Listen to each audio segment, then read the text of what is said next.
العالمين والصلاة والسلام على سيد المرسلين وعلى آله وأصحابه أجمعين أما بعد قال الله تعالى في القرآن المجيد والفرقان الحميد ظهر الفساد في البر والبحر بما كسبت أيدي الناس وقال النبي صلى الله عليه وسلم ارحموا من في الأرض يرحمكم من في السماء صدق الله العظيم وصدقه النبي الكريم. حضرات سامعین اکرام، اللہ تبارک تعالیٰ کا لاکھ لاکھ شکر کہ اس عظیم ذات نے ہمیں اور آپ کو دین اسلام میں داخل کیا اور دین کی بات سننے کی اور دین کی بات کہنے کی توفیق عطا فرمائی. کہ جیسا کہ آپ حضرات جانتے ہیں پچھلے کئی دنوں سے ظلم کے سلسلے میں کچھ باتیں آپ حضرات کے سامنے بیان ہوئی، اسی سلسلے کو اب میں آگے بڑھا رہا ہوں. تو دعا فرمائے اللہ تبارک تعالیٰ صحیح بات کہنے کی اور صحیح بات سننے کی توفیق عطا فرمائے اور سمجھنے کی توفیق عطا فرمائے. چونکہ اتنے دنوں سے ظلم کے سلسلے میں جو باتیں ہوئی، تو کیا ہمارے ذہن میں ہمارے دماغ میں کبھی یہ بات پیدا ہوئی کہ اس روئے زمین کا پہلا گناہ اور پہلا ظلم کون سا ہے، اور اس ظلم کے ہونے کی وجہ سے اس روئے زمین پر کیا کیا فساد پیدا ہوئے، کیا کیا بگاڑ پیدا ہوئے. تو بہت سے ہمارے محققین حضرات یہ فرماتے ہیں اس سلسلے میں کہ جب اللہ رب العزت نے اس روئے زمین کو بنایا تو اس میں ایک ایسا زمین کا حصہ نہیں تھا جو بنجر ہو، کوئی ایسا درخت نہیں تھا جس پر پھل نہ اگتے ہو، کسی بھی درخت پر کانٹے نہیں لگا ہوا کرتے تھے، اور سمندر کا پانی کھارا نہیں بلکہ میٹھا ہوا کرتا تھا. لیکن انسان کی طرف سے جب بدعمالی وجود میں آئی تو اللہ تبارک تعالیٰ نے ان نعمتوں کو چھین لیا. جب انسان کی طرف سے تبدیلی آتی ہے تب اللہ تبارک تعالیٰ کی طرف سے بھی تبدیلی آتی ہے. تو ابھی میں نے آپ حضرات کے سامنے قرآن کریم کی آیت پڑھی، ظہر الفساد فی البر والبحر بما کسبت ایدی الناس، کہ زمین میں اور سمندر میں، خشکی میں اور تری میں فساد پھیل گیا انسان کے بداعمالیوں کی وجہ سے. کہ ابھی میں نے سوال کیا کہ اس روئے زمین کا پہلا گناہ اور پہلا ظلم کیا ہے. تو اس روئے زمین کا پہلا گناہ حضرت آدم علیہ السلام کے بیٹے قابیل نے اپنے سگے بھائی کو قتل کیا. یہ اس روئے زمین کا پہلا گناہ ہے. اس گناہ کے بعد زمین بنجر ہونا شروع ہو گئی، ورنہ اس گناہ سے پہلے زمین کا ایک حصہ ایسا نہیں تھا جس میں دانا نہ اگتا ہو، کوئی درخت ایسا نہیں تھا جس میں پھل نہ اگتے ہو، کسی بھی درخت پر کانٹے نہیں لگا ہوا کرتے تھے، اور سمندر کا پانی میٹھا ہوا کرتا تھا.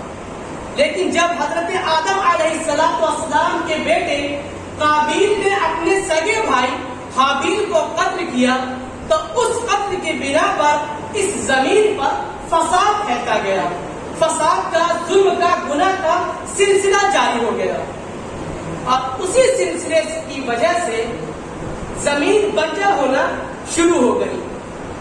اور آج زمین پر دانا اگانے کے لیے طرح طرح کی دوا کو لگانا پڑتا ہے، ڈالنا پڑتا ہے.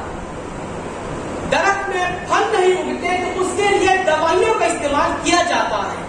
پھل ذائقے دار نہیں ہوتا تو اس کی وجہ سے پھل میں انجیکشن لگانا پڑتا ہے، تب جا کر کہیں پھل میں کچھ مٹھاس پیدا ہوتی ہے. اور اسی گناہ کے بعد جب قابیل نے اپنے بھائی حابیل کو قتل کیا تو اس کی وجہ سے حضرت آدم علیہ السلام 200 سال ہنسے نہیں تھے اس گناہ کے منحوس ہونے کی وجہ سے. یہ گناہ زمین پر ہوا، اس وجہ سے زمین 7 دن کانپ رہی تھی، لرز رہی تھی کہ آسمان میں اپنے نیچے اس سے پہلے کوئی گناہ نہیں دیکھا، زمین نے اس سے پہلے کسی گناہ کو ہوتے نہیں دیکھا، یہ اس دنیا کا پہلا گناہ تھا۔ بہرحال تفسیر کی بہت، قرآن کریم کی تفسیر کی بہت مشہور اور معروف کتاب تفسیر کبیر، جس کو امام فخر الدین رازی رحمۃ اللہ علیہ نے لکھا ہے، جو اپنے وقت کے محقق تھے، جو اپنے وقت کے امام الوقت تھے، انہوں نے اپنی کتاب تفسیر کبیر کے اندر مالک یوم الدین کی شرح میں، تشریح میں، وضاحت میں، توضیح میں ایک واقعہ ذکر کرتے ہیں۔ وہ واقعہ نوشیروہ عادل کا ہے، اور یہ اپنے وقت کا بادشاہ تھا، اور یہ آپ صلی اللہ علیہ وسلم کے وقت کا بادشاہ تھا۔ اس وقت اس کی بادشاہت تھی، اور اس کا نام صرف نوشیروہ تھا، عادل اس کا لقب پڑ گیا تھا، کیونکہ یہ اپنے رعایا میں اور اپنے ملک کے لوگوں کے ساتھ عدل و انصاف سے کام کیا کرتا تھا، تو اس بنا پر اس کا لقب عادل پڑ گیا۔ امام فخر الدین رازی رحمۃ اللہ علیہ اس عادل کا ایک واقعہ ذکر کرتے ہیں کہ ایک مرتبہ یہ اپنے ساتھیوں کے ساتھ جنگل میں شکار پر گیا اور اپنے ساتھیوں سے بچھڑ گیا، اور یہ ایک جنگل کے باغیچے میں جا پہنچا۔ چونکہ اس وقت اس کے جسم پر شاہی لباس نہیں تھا، تو وہ اس باغیچے کے خادم سے کہتا ہے کہ مجھے پیاس لگی ہے، مجھے پانی پلا دو۔ لیکن خادم جواب دیتا ہے کہ حضور، ہمارے پاس پانی بھی ہے اور جوس بھی ہے، آپ کیا پینا پسند کریں گے؟ تو وہ بادشاہ کہتا ہے کہ مجھے جوس ہی پلا دو۔ تو وہ خادم جاتا ہے اور درخت سے ایک انار توڑ لاتا ہے، اور لانے کے بعد بادشاہ کے سامنے جب انار کو کھاتا ہے تو انار کے دانے انتہائی بڑے اور سرخ، اور جب اس انار کا جوس بنایا جاتا ہے تو وہ جوس بھی بہت ذائقے دار، اور بادشاہ اس جوس کو پینے کے بعد یہ کہتا ہے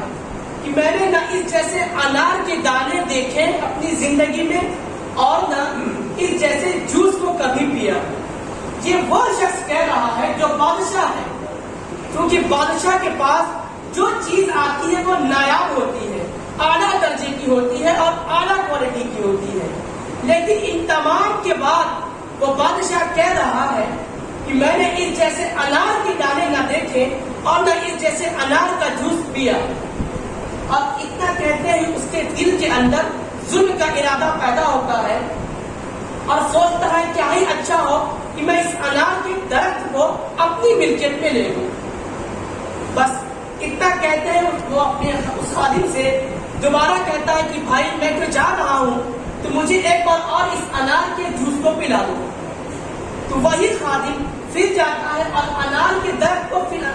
درخت سے انار کو توڑتا ہے، اور جب انار کو پھاڑتا ہے تو وہ انار کے دانہ جو اس سے پہلے انتہائی سرخ تھا وہ سفید ہو جاتا ہے، اور اس کا جب جوس بناتا ہے تو وہ انار کا جوس جو اس سے پہلے بہت ہی ذائقے دار تھا، لذت دار تھا، وہی انار کا جوس بے ذائقے دار اور بے لذت دار ہو جاتا ہے۔ تو بادشاہ اس خادم سے کہتا ہے اس کی کیا وجہ ہے؟ تو خادم کہتا ہے کہ ہو سکتا ہے ہمارے حاکم وقت نے، بادشاہ وقت نے یہ ارادہ کر لیا ہے کہ اس انار کے درخت کو وہ اپنی ملکیت میں لے لیں گے، اس بنا پر اللہ رب العزت نے اس کے ذائقے کو، اس کی برکت کو چھین لیا۔